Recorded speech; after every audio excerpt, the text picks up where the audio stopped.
नमस्कार दोस्तों, कैसे हैं आप लोग। मेरे ख्याल से बहुत अच्छे होंगे। पढ़ाई, परिवार और सेहत का ध्यान आप लोग रख रहे होंगे। तो मुझे उम्मीद है कि जो भी मैं आपको पढ़ा रहा हूँ वह सब आप लोग क्या कर रहे होंगे, उसको अच्छे से याद करते जा रहे होंगे, नोट्स बना रहे होंगे और उसका रिवीजन भी करते जा रहे होंगे, क्योंकि revision is the key to success. यदि आप किसी भी चीज़ का रिवीजन नहीं करते हैं तो आपका सिलेक्शन और आपका जो पढ़ने का तरीका है वो थोड़ा लूज़ होता जाएगा, कमज़ोर होता जाएगा। इसके कारण आप लोगों को क्या करना है कि रिवीजन करते ही रहना है। तो चलिए बात करेंगे हम चैप्टर 3 की, ज़्यादा टाइम बर्बाद ना करते हुए। अफवाह। अफवाह मतलब अफवाह अलग होता है और अपवाह अलग होता है, दोनों में ज़मीन आसमान का अंतर होता है। अफवाह ये होती है कि कोई भी एक ऐसी चीज़ गलत जानकारी फैला देना अफवाह होती है और लोग उसको सच मानना स्टार्ट कर दें। लेकिन अपवाह है किसी भी प्रकार के जल को एक निश्चित दिशा में बहना, उसका अफवाह कह सकते हैं हम। तो चलिए बात ना करते हुए ज़्यादा, अपवाह शब्द एक क्षेत्र के नदी तंत्र की व्याख्या करता है। भारत के भौतिक मानचित्र को आप देखेंगे यदि, तो उसमें आपको विभिन्न प्रकार की नदियाँ दिखाई देंगी। बहुत सारी नदियाँ आप देखेंगे कि हिंद महासागर की ओर जाएंगी, बहुत सारी नदियाँ बंगाल की खाड़ी की ओर, अरब सागर की ओर, सभी आपने जितने भी हमारे चारों ओर समुद्र है उनकी ओर देखे होंगे। तो आखिर ये बनती कैसी है, क्या है, विश्व का सबसे बड़ा अपवाह केंद्र कौन सा है, तो सबसे पहले हम उसी पर चर्चा करेंगे। तो विश्व की सबसे बड़ी अपवाह श्रेणी जो है अमेज़न नदी आपको देखने को मिलेगी। इसके अलावा कमेंट सेक्शन में आपको बताना है कि भारत में किस नदी का अपवाह द्रोणी सबसे बड़ी है। इसके अलावा एक नदी तंत्र द्वारा जिस क्षेत्र का जल प्रवाहित किया जाता है उसे अपवाह द्रोणी कहा जाता है।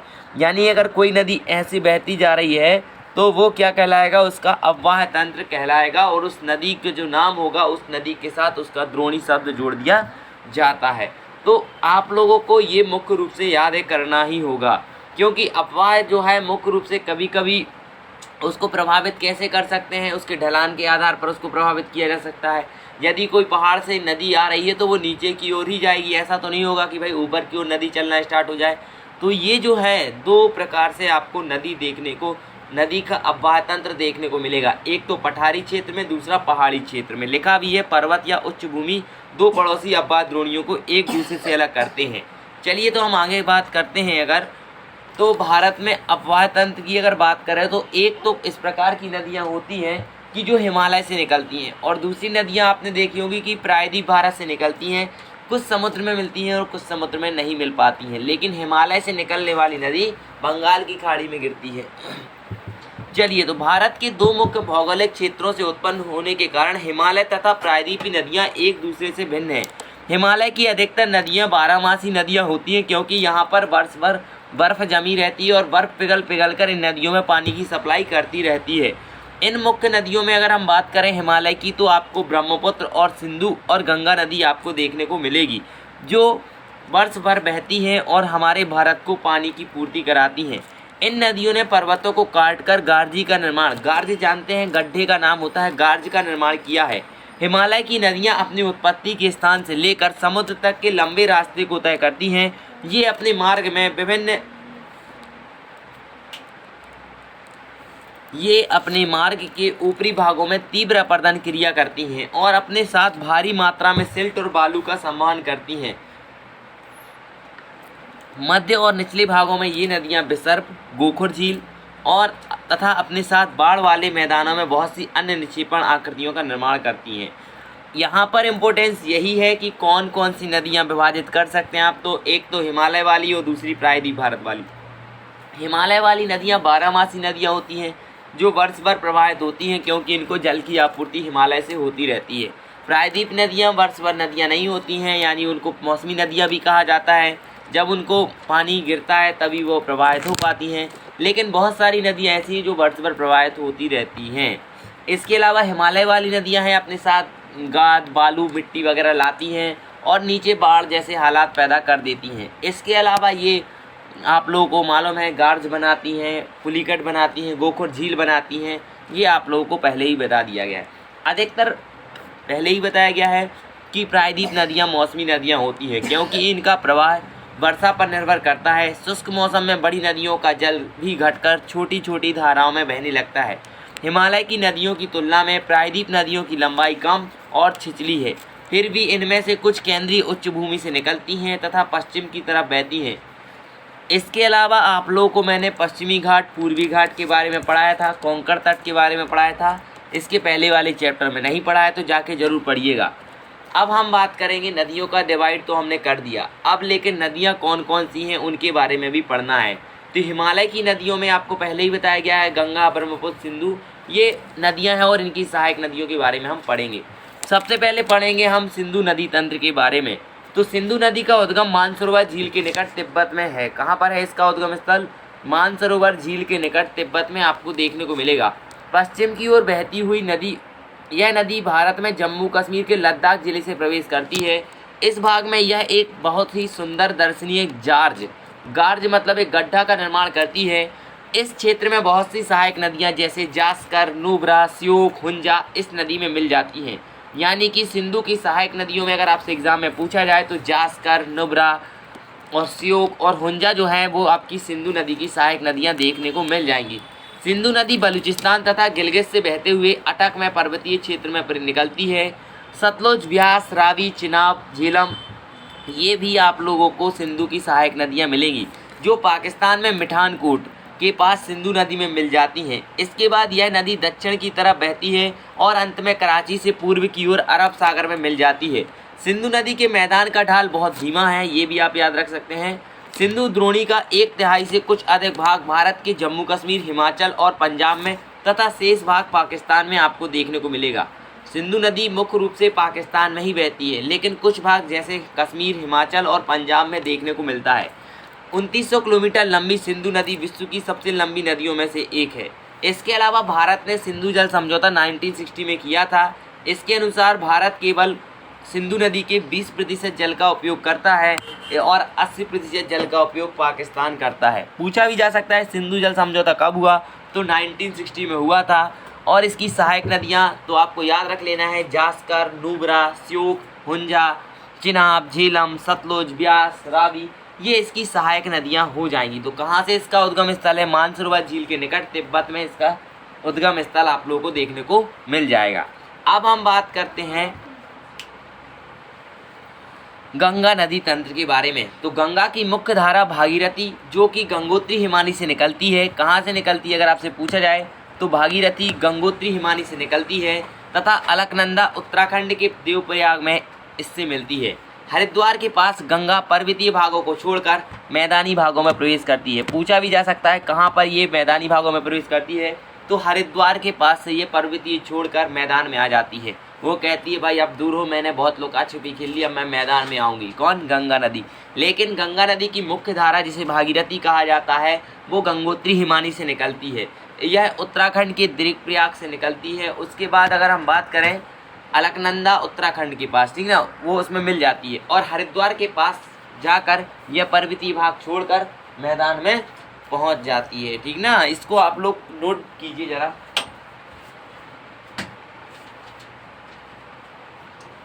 हिमालय से निकलने वाली बहुत सी नदियां आकर गंगा में मिलती हैं। इनमें से कुछ प्रमुख नदियां जो कि गंगा की सहायक नदियां भी होंगी, यमुना, घाघरा, गंडक, कोसी।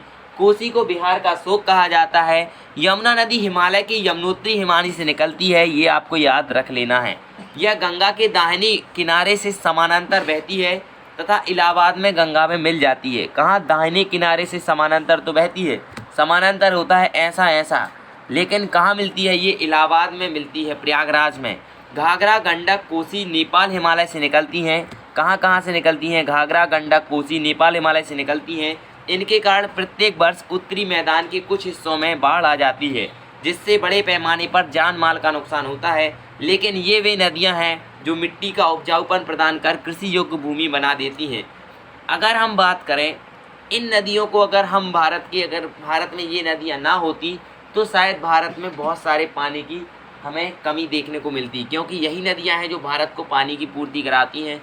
मुख्य रूप से गंगा नदी तो है ही, क्योंकि अगर हम सिंधु की बात करें तो वो तो पाकिस्तान को पानी प्रदान करती है, क्योंकि 80% पानी सिंधु को जो है वो पाकिस्तान के लिए 1960 में हमने समझौता किया था कि ओनली ऑन 20% जो है वाटर का जो यूज़ है हम इंडिया वाले करेंगे, उसके अलावा 80% यूज़ पाकिस्तान वाले करेंगे। प्रायद्वीप उच्च भूमि से आने वाली मुख्य सहायक नदियां चंबल, बेतवा, सोन ये अर्धशुष्क क्षेत्रों से निकलती हैं। इनकी लंबाई कम पानी से मात्रा कम, और ये सब ऐसा ही है। इम्पोर्टेंट बात जो है, ये चंबल, बेतवा और सोन, ये मध्य प्रदेश वाली नदी है। सोन नदी में सोने पाने की संभावना बताई जाती है।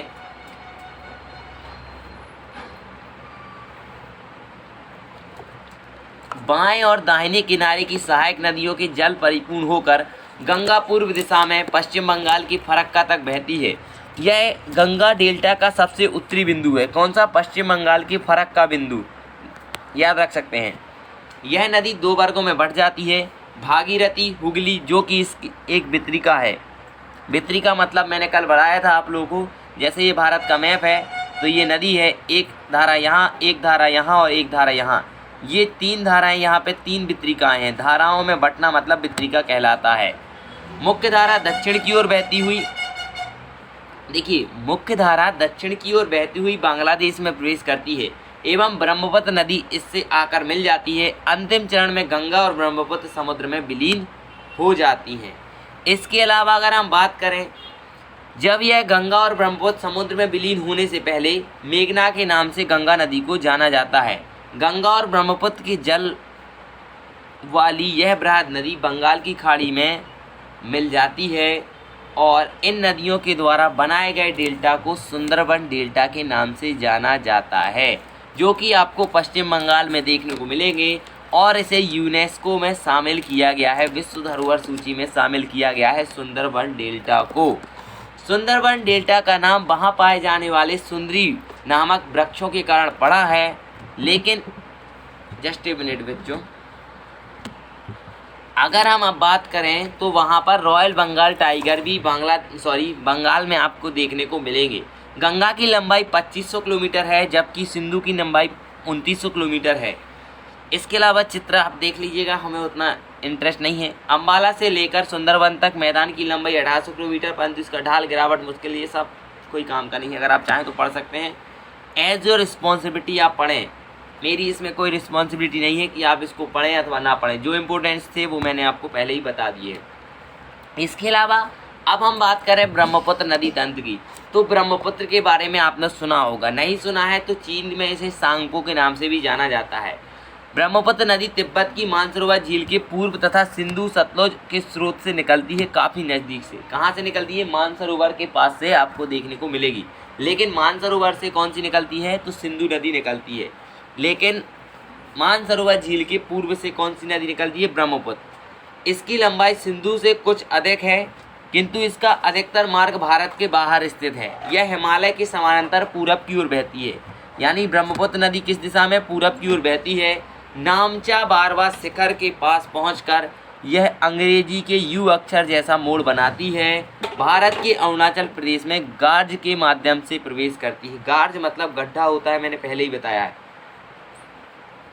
यहाँ इसे दिहांग के नाम से जाना जाता है। किसे? ब्रह्मपुत्र को भारत में दिहांग के नाम से जाना जाता है।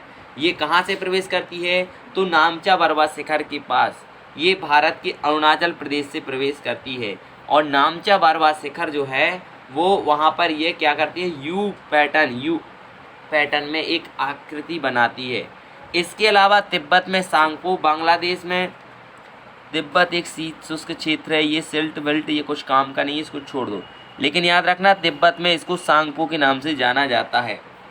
और ब्रह्मपुत्र में इसे कहीं कहीं जमुना के नाम से जाना जाता है। इसके अलावा दिहांग नाम से भी जाना जाता है। दिबांग, लोहित, कैनुला दूसरी इसकी सहायक नदियां हैं। दिहांग, जब भारत में ब्रह्मपुत्र प्रवेश करती है तब इसे दिहांग नाम से जाना जाता है। यहाँ नदी में जल एवं सिल्ट की मात्रा बढ़ जाती है। असम में ये सब आपको कुछ पढ़ने की ज़रूरत नहीं है, लेकिन याद रखिएगा आपको बताया गया था विश्व का सबसे बड़ा नदी द्वीप है। कमेंट करके बताएं।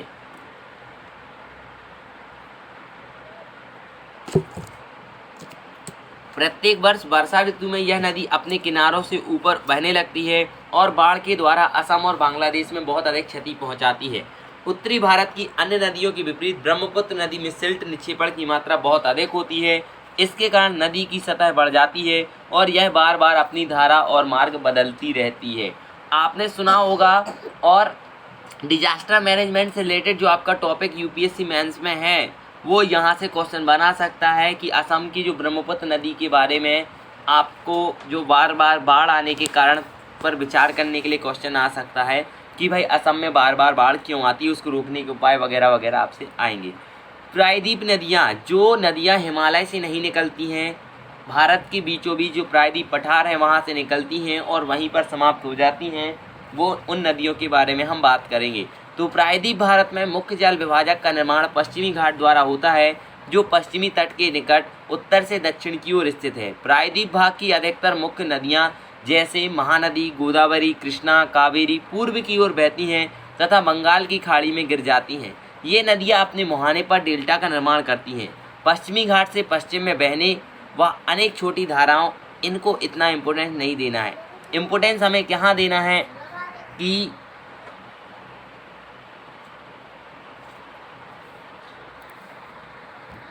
आप लोगों को मुख्य रूप से महानदी, गोदावरी, कृष्णा, कावेरी जो है पूर्व की ओर बहती हैं, इन नदियों के नाम याद रख लेने हैं। इसके अलावा और बंगाल की खाड़ी में गिर जाती हैं, ये बात भी आपको मालूम होनी चाहिए। नर्मदा और तापी ही दो ऐसी नदियां हैं जो पश्चिम की ओर बहती हैं और ज्वारनद मुख का निर्माण करती हैं। क्या निर्माण करती हैं? ज्वारनद मुख का निर्माण करती हैं। प्रायद्वीप नदियों की अव्वाय द्रोणियाँ आकार अपेक्षाकृत छोटी हैं। कैसी अव्वाय अपेक्षाकृत छोटी? मतलब क्योंकि बहुत सारी नदियाँ जो हैं कहीं पर स्टार्ट होती हैं और कहीं पर समाप्त हो जाती हैं, क्योंकि उनका वर्ष भर तो जल मिलता नहीं है, जब पानी गिरेगा तभी उनको पानी मिल पाता है। तो पूरब की ओर बहने वाली प्रायद्वीप नदी है महानदी, गोदावरी, कृष्णा, कावेरी जो है पूरब की ओर बहती है। पश्चिम की ओर बहने वाली मतलब नर्मदा और तापी जो कि अरब सागर में गिरती है। जो नदियाँ बंगाल की खाड़ी में गिरेंगी, सीधी बात, दो चीज़ें याद कर लो, जो नदियाँ बंगाल की खाड़ी में गिरेंगी वो पूरब की ओर बहेंगी और जो नदियाँ अरब सागर में गिरेंगी वो पश्चिम की ओर बहेंगी। अब बात करें हम नर्मदा द्रोणी की, तो ये नर्मदा नदी जो है पश्चिम की ओर बहने वाली नदी है। इसका उद्गम स्थल मध्य प्रदेश की अमरकंटक पहाड़ी, मध्य प्रदेश के जो अमरकंटक से निकलती है। यह पश्चिम की ओर एक भ्रंश घाटी है और ये अपने अंतिम छोर पर ज्वारनाद मुख का निर्माण करती है। जबलपुर के समीप यह एक बहुत बड़ा गड्ढा बनाती है और यहाँ पर एक धुआंधार जलप्रपात भी बनाती है। नर्मदा की सहायक नदियाँ बहुत छोटी हैं, इनमें अधिकतर समकोण पर मुख्य धारा से मिलती हैं। नर्मदा द्रोणी मध्य प्रदेश और गुजरात के कुछ भागों में आपको देखने को मिलेगी। नर्मदा नदी के संरक्षण के लिए मध्य प्रदेश सरकार द्वारा नमामि देवी नर्मदे नाम की एक योजना प्रारंभ की गई। आप लोगों को इन योजनाओं को भी ध्यान रखना है, नहीं तो आप कहेंगे सर बताया नहीं और हमने इसको पढ़ा नहीं और एग्ज़ाम में आ गया। नर्मदा के बारे में हो गया, पश्चिम की ओर बहेगी, एक ज्वारनाद मुख का निर्माण करती है, अरब सागर में यानी खंबात की खाड़ी में गिरती है। इसके अलावा मध्य प्रदेश की अमरकंटक से निकलती है। ज़्यादा सहायक नदियाँ हैं नहीं। नमामि देवी नर्मदे मध्य प्रदेश सरकार की एक योजना है। बात करेंगे हम तापी द्रोणी के बारे में। तापी का उद्गम मध्य प्रदेश के बैतूल जिले में सतपुड़ा की श्रृंखला में है। यह भी नर्मदा के समानांतर एक भ्रंश घाटी में बहती है और बहुत कम लंबाई वाली है। इसकी द्रोणी मध्य प्रदेश, गुजरात, महाराष्ट्र राज्य में आपको देखने को मिल जाएगी। अरब सागर और पश्चिमी घाट में आपको देखने को मिलेगी। इसके अलावा पश्चिम की ओर बहने वाली मुख्य नदियाँ साबरमती, माही, भारत पूजा एवं पेरियार देखने को मिल जाएंगी। इसके बाद बात करेंगे हम गोदावरी द्रोणी की। तो ये बहुत ही इंपॉर्टेंट क्वेश्चन है, बहुत बार पूछा गया है कि प्रायद्वीप भारत की सबसे बड़ी नदी का नाम क्या है, तो गोदावरी है। यह महाराष्ट्र के नासिक जिले से पश्चिम घाट की ढालों से निकलती है। इम्पोर्टेंस यही है। लंबाई 1500 किलोमीटर। यह बहकर बंगाल की खाड़ी में गिरती है, ये बात याद रखेंगे। यानी बंगाल की खाड़ी में गिर रही है मतलब पूर्व की ओर बहने वाली नदी है। प्रायद्वीप नदियों में इसका आयतन सबसे बड़ा है। इसकी द्रोणी महाराष्ट्र नदी द्रोणी का 50% भाग है। मध्य प्रदेश, उड़ीसा, आंध्र प्रदेश में गोदावरी आपको देखने को मिल जाएगी। गोदावरी में अनेक सहायक नदियाँ मिलती हैं जैसे पूर्णा, वर्धा, प्राणहिता, मांजरा, वेनगंगा, पेनगंगा। ये सारी नदियाँ हैं जो आपको कहाँ देखने को मिलेंगी, गोदावरी की सहायक नदियाँ के रूप में। इनमें से अंतिम तीनों सहायक नदियों में से बहुत बड़ी हैं, पेनगंगा, वेनगंगा और मंजारा। बड़े आकार और विस्तार के कारण इसे दक्षिण गंगा भी कहा जाता है या दक्षिण भारत की गंगा भी इसको कहा जाता है। इस बात पर भी आप विशेष तौर पर ध्यान रखेंगे। चलिए, इसके बाद महानदी। तो महानदी का उद्गम स्थल जो है आप लोगों को छत्तीसगढ़ में देखने को मिल जाएगा, याद रखेंगे। ओडिशा में बहते हुए बंगाल की खाड़ी में बहती है यानी मिलती है। इस नदी की लंबाई 860 किलोमीटर है। अपाय तंत्र द्रोणी जो है महाराष्ट्र, छत्तीसगढ़, झारखंड, उड़ीसा में। इसी पर महानदी पर ही हीराकुंड डैम बनाया गया है। कृष्णा नदी की बात करें तो महाराष्ट्र के पश्चिमी घाट में महाबलेश्वर के निकट इसका एक स्रोत है। 1400 किलोमीटर इसकी लंबाई हो जाएगी। बंगाल की खाड़ी में गिरती है यानी कि पूरब की ओर। तुंगभद्रा, कोयना, घाटप्रभा, मुसी, भीमा इसकी सहायक नदियां हैं। इसकी द्रोणी महाराष्ट्र, कर्नाटक, आंध्र प्रदेश में फैली हुई हैं। ये बात भी आपको याद कर लेनी है। कहाँ कहाँ फैली हुई हैं? इसकी द्रोणी महाराष्ट्र, कर्नाटक, आंध्र प्रदेश में फैली हुई हैं। कावेरी द्रोणी की अगर बात करें तो कावेरी पश्चिमी घाट के ब्रह्मगिरी श्रृंखला से निकलती है तथा तमिलनाडु में कुडलूर के दक्षिण में बंगाल की खाड़ी में मिल जाती है। लंबाई इसकी सहायक नदियां अमरावती, भवानी, हेमावती, काबिनी ये इसकी सहायक नदियां हैं। इसकी द्रोणी तमिलनाडु, केरल, कर्नाटक में विस्तृत है। भारत में दूसरा सबसे बड़ा जलप्रपात जो है शिव समुद्रम कावेरी नदी पर ही बनाया गया है या बना हुआ है। ऑटोमेटिक बना, अपन ने थोड़ी बनाया। प्रपात द्वारा विद्युत मैसूर, बेंगलोर, कोलार स्वर्ण क्षेत्र में प्रदान की जाती है। भारत का सबसे बड़ा जलप्रपात का नाम आपको बताना है, जरूर बताएंगे, मुझे उम्मीद है, मैंने कई बार पढ़ाया है। दामोदर, ब्राह्मणी, बैतरणी, सुवर्ण रेखा कुछ नदियों के एग्जाम्पल हैं जो पूरब की ओर बहती हैं। धरातल का लगभग 71% भाग जल से ढका है।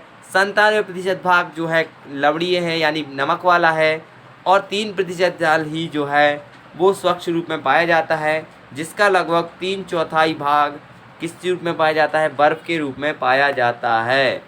इसके अलावा आप लोगों को झीलें तो सुनी ही होंगी। कश्मीर घाटी में प्रसिद्ध डल झील, नाव वाले घरों और शिकारों से तो आप परिचित होंगे ही। प्रत्येक वर्ष हजारों पर्यटक यहाँ पर आते हैं और झील का आनंद लेते हैं। कुछ बड़ी झीलें जो होती हैं उन्हें हम समुद्र का नाम देते हैं, जैसे कैस्पियन सागर, मृत सागर, अरल सागर, ये भी झीलों के ही नाम हैं। और भारतीय उस अर्थव्यवस्था में झीलों ने भी बहुत महत्वपूर्ण योगदान दिया है। जैसे कि बहुत सारी नदियाँ जो हैं उन पर उनका जो जल है वो झीलों में ही गिर जाता है, झीलों में ही समाप्त हो जाता है। अगर हम इसके अलावा एक बात और करें आप लोगों को कि राष्ट्रीय नदी संरक्षण योजना कब बनाई गई या कब इसको स्टार्ट किया गया, तो 1985 में गंगा एक्शन प्लान के साथ आरंभ हुआ था। 1995 में राष्ट्रीय नदी संरक्षण योजना के तहत अन्य नदियों को जोड़ने के लिए गंगा कार्य योजना का विस्तार किया गया। नदियाँ देश में जल का प्रमुख स्रोत हैं, ये बात यहाँ पर कही गई थी। और अगर एक्स्ट्रा पढ़ना है तो ये नीचे वेबसाइट दी गई है, आप उस पर जाके पढ़ सकते हैं। यहाँ पर भले ही मेरा ये आप लोग इमेज देख पा रहे होंगे, मेरा तो नहीं है सॉरी, ये आप देख लीजिए विसर्प क्या होता है मैंने आपको बताया। देखिए नदी यहाँ से जहाँ से आ रही है उसका ऊपरी भाग यहाँ पर देखिएगा दोनों पहाड़ों के बीचों बीच चलेगी। मध्य भाग ये विसर्प होता है, ये एक किनारा जो एक्स्ट्रा किनारा बनाती जाती है नदी, ये विसर्प होता है। एक्स्ट्रा किनारा बनाना विसर्प है। गोखुर झील, गोखुर गाय के गोखुर मतलब होता है गाय के खुर जैसी बना दी गई झील। आप यहाँ पे अगर देख पाएँ, इमेज करें, जूम कर रहा हूँ मैं जिससे आप अलग से देख पाएंगे। देखिए एक ऐसी झील है जिसका संबंध इस जल से है ही नहीं, इस जल से है ही नहीं इसका संबंध, वो अलग से ही हो गई है। तो ये गोखुर झील है, ये डेल्टा है। तो भारत का सबसे बड़ा डेल्टा कौन सा है आप लोगों को कमेंट करना है। इसके अलावा जल विभाजक क्या है कि एक तरफ यहाँ जल बहता है और एक तरफ यहाँ जल बहता है। तो ये हिमालय वाली नदियाँ हैं और ये प्रायद्वीप भारत वाली नदियाँ आपको देखने को मिल जाएंगी। इसके अलावा अफवाह प्रतिरूप देखिए 4-5 प्रकार, मुख्य रूप से 4 प्रकार का आपको देखने को मिलेगा। पहला तो अफवाह ये है कि कोई पहाड़ से अगर कोई नदी निकल रही है तो चारों दिशाओं में उस नदी की धाराएं जा सकती हैं। लेकिन यदि कोई आयताकार यानी समतल क्षेत्र में है तो कोई भी क्षेत्र में जा सकती है। अगर ऊंची नीची वाली में तो ऊंची वाली ऊंची में, नीचे वाली नीचे में हो जाएगी। और अगर दोनों तरफ पहाड़ है और नीचे से बीच से नदी निकली हुई है या जल स्रोत है तो वहाँ पर आपको द्विमात्रक अफवाह देखने को मिलेगा। आयताकार अफवाह, द्विमात्रक अफवाह, अरीय अफवाह और जालीनुमा अफवाह देखने को मिल जाएगा। इसके अलावा नदी प्रदूषण बहुत ही इंपॉर्टेंट टॉपिक आपके एग्जाम के पॉइंट ऑफ व्यू से और आपके आंसर राइटिंग में भी आप इंपॉर्टेंस दे सकते हैं। अगर नदी के संबंध में कोई क्वेश्चन आता है तो नदी तो आप लोगों को बहुत सारी चीज़ें देती है, लेकिन नदी को आप क्या देते हैं? नदी को आप केवल कचरा प्रदूषण ही देते हैं। इसके अलावा आपने नदी को देना कुछ भी नहीं सीखा है। और भारत सरकार स्वच्छ जल का मानव जीवन, ऐसे बहुत सारे, बिना स्वच्छ जल की मानव जीवन संभव नहीं है, ये आपको मालूम है। और भारत सरकार इसके लिए बहुत सारी घोषणाएं और योजनाएं चला रही है, लेकिन वर्तमान में आज तक लोगों के मन में इतनी जागरूकता नहीं फैल पाई है कि वो लोग उस गंगा नदी को या किसी भी विशेष प्रकार की नदी को अपशिष्टों से ना भरें। आपने भी देखा होगा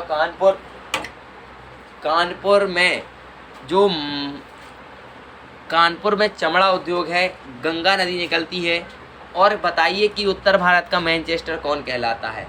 तो कानपुर में जहाँ गंगा नदी निकलती है वहाँ पर इतना ज़्यादा चमड़ा उद्योग है और पूरा का पूरा अपशिष्ट गंगा नदी में बहा दिया जाता है।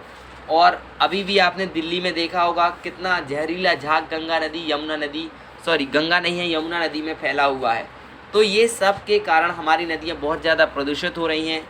इन सब को आपको रोकना है। और अगर आप आगे चल के IAS IPS या फिर कोई अच्छे ऑफिसर बनते हैं तो आपको उसका मैनेजिंग डायरेक्टर ज़रूर बनाया जाएगा। तो आप उसको किस प्रकार रोकेंगे आप हमें कमेंट सेक्शन में ज़रूर बताइएगा। मिलते हैं फिर एक नई क्लास के साथ, तब तक के लिए नमस्कार, थैंक यू, जय हिंद, बहुत बहुत धन्यवाद, good night. Like share and subscribe जरूर कीजिएगा।